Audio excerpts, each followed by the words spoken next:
ईश्वर पर विश्वास। ऋषिकेश में गंगा जी के किनारे एक संत रहा करते थे।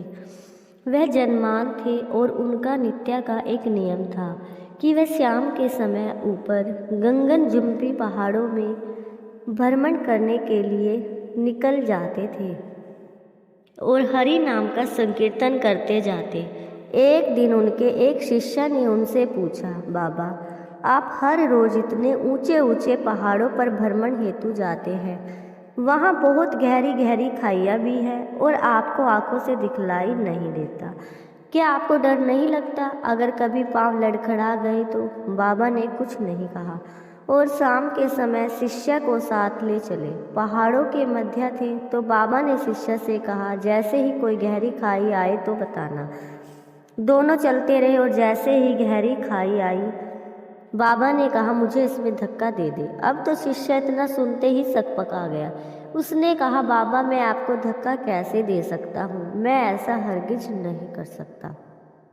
आप तो मेरे गुरुदेव हैं। मैं तो किसी अपने शत्रु को भी इस खाई में नहीं धकेल सकता।